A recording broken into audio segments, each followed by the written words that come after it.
good. Oh, come on, are you fighting? But by all means, don't change. Oh my God, look. I'm not letting you go. You want to say? What, dude, here? Fucking stuff and meet us around back. Matter of fact, go to the grocery store. What?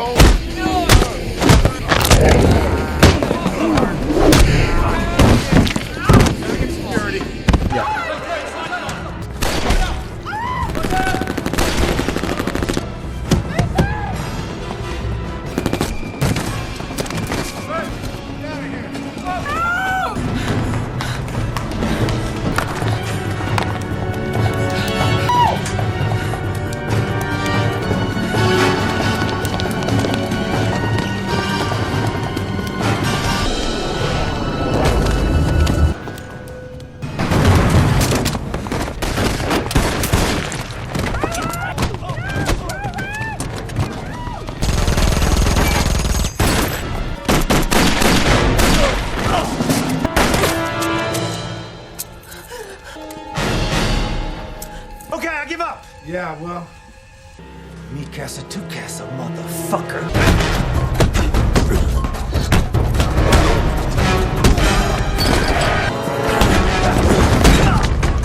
Get the fuck off me!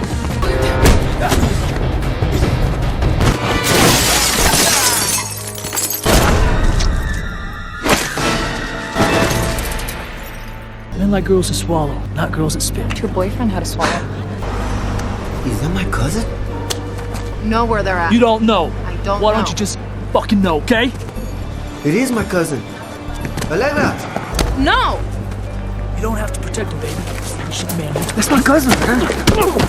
Leave him alone! So, We got a problem.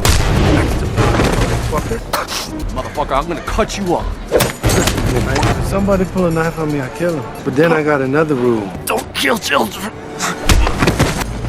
Die, motherfucker. You don't want to kill me, do you? Ah, come on. Die. I told you. I don't like it. what? You don't know who you're messing with.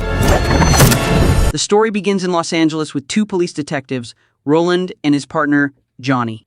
They are tracking down a gang involved in illegal activities. Hands up, motherfucker!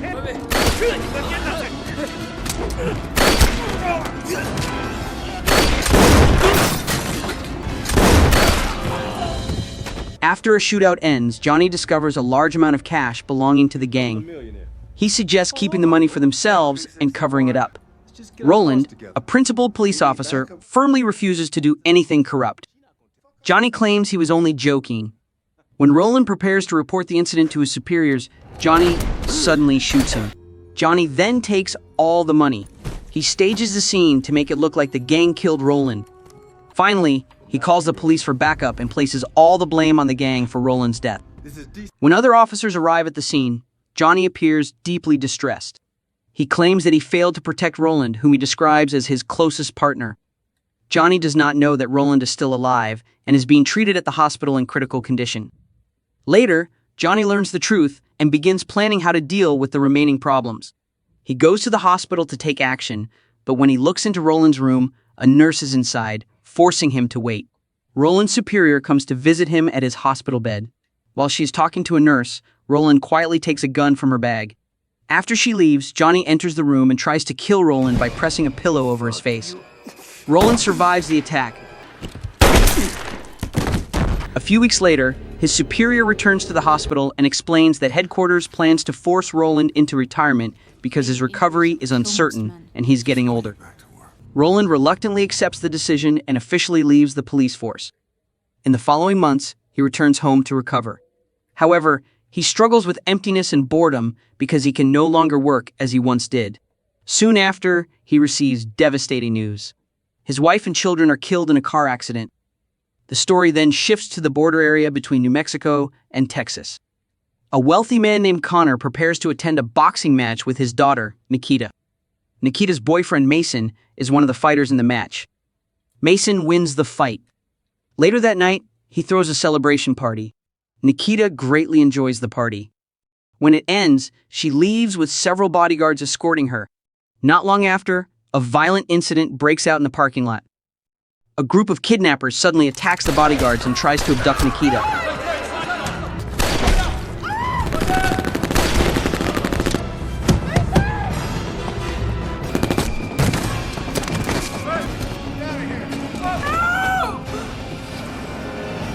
In the middle of the chaos, Mason does the unthinkable. He abandons Nikita and runs out of the building while the bodyguards desperately fight to protect her.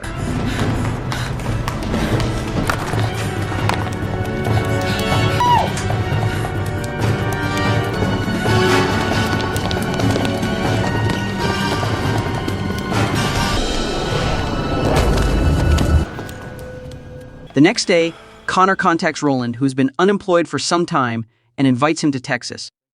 Roland agrees to the offer, and Connor sends a driver to pick him up at the airport. On the way, the driver notices that his cousin is being harassed by a group of thugs. You miss us?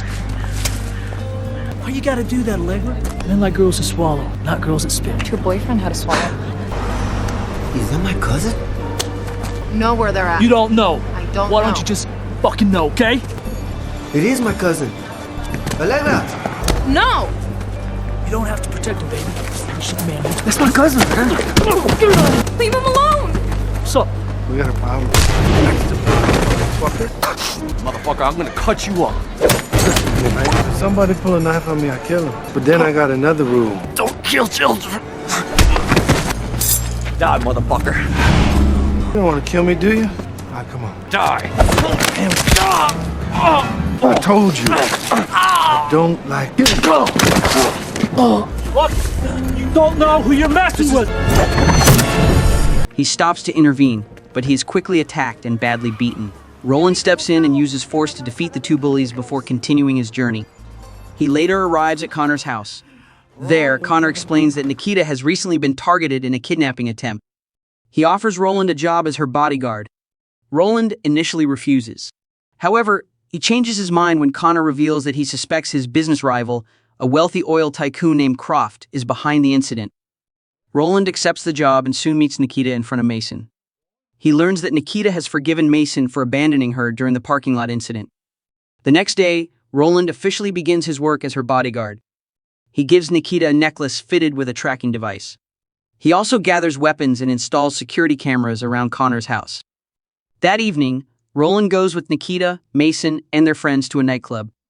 While watching the crowd, Roland notices Mason receiving a message from Croft and quietly walking away.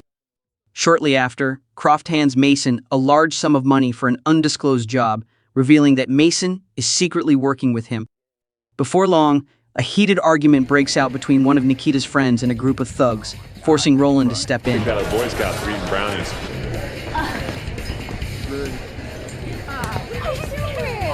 Come on, are you fighting? But by all means, don't change the light. God, look. I'm not letting him go. What I say? What, in here? Fucking stuff. And meet us around back. Matter of fact, go to the grocery store.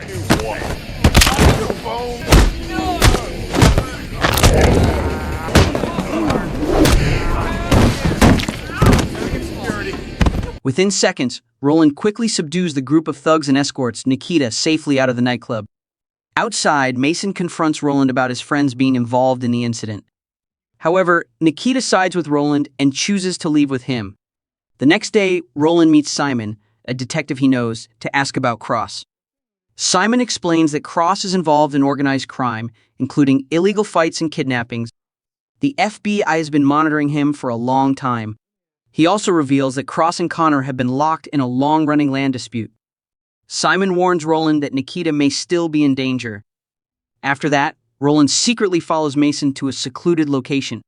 There, Mason meets Croft and his closest henchmen.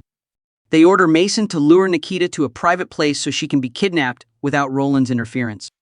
Roland watches the meeting from a distance but cannot hear the conversation. Soon after, Mason rushes to Nikita's house and convinces her to go with him, claiming that Roland is busy. Roland secretly follows from behind. While they are driving, Cross's men suddenly block the road and attempt to kidnap Nikita. Roland immediately steps in, triggering a fierce shootout on the street.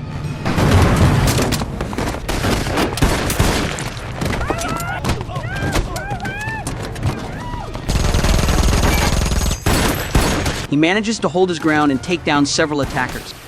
However, Two of them escape with Nikita. Sit tight.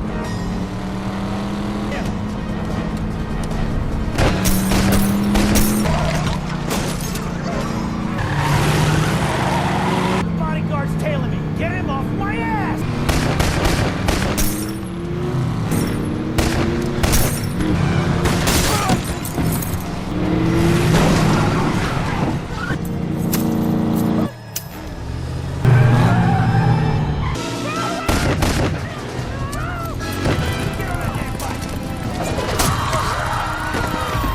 They rip off her tracking necklace and disappear just as the police arrive and arrest Roland for firing a gun in public.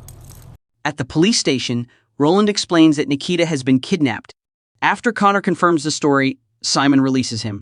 Soon after, Cross contacts Connor and demands $5 million along with the land ownership documents. He threatens Nikita's life and warns Connor not to contact the authorities. Later, Simon visits Connor and offers his help, but Connor refuses and deliberately keeps Roland out of the situation. Determined to act, Roland meets with the driver and learns that Nikita was previously taken to Mason's place. Roland storms in, confronts Mason, and takes down his henchman. He then forces Mason to reveal Nikita's location. Roland reports back to Connor, who decides to pay the ransom rather than risk his daughter's life.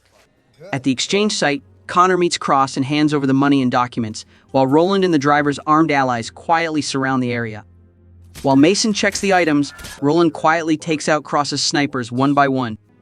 After the exchange is approved, Cross orders Connor's execution, triggering another violent shootout. You're right about that, Tori. Who is this? Fucking bodyguard, he's here.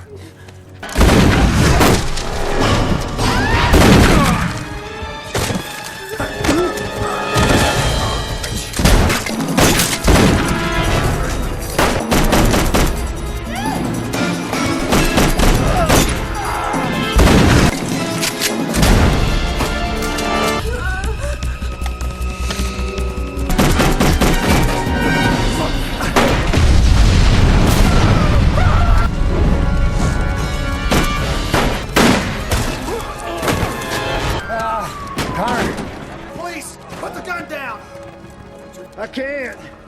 No, you're wrong. He's behind me. Take him out.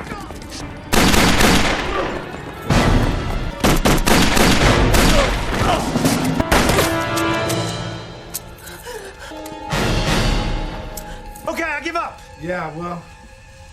Me casa, tu casa, motherfucker.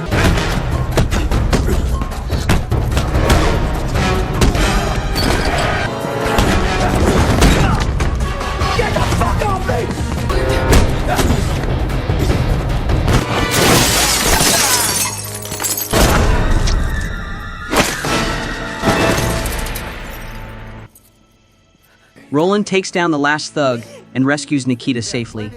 Outside, just as Connor's about to kill Cross, the police arrive after being alerted by Roland and order Connor to drop his weapon. Connor complies and Cross is arrested. In the end, Connor is reunited with his daughter and thanks Roland for saving her life. The story comes to a close. Please subscribe to the channel to watch more similar TV shows. Don't forget to like this video, as it really helps support the channel.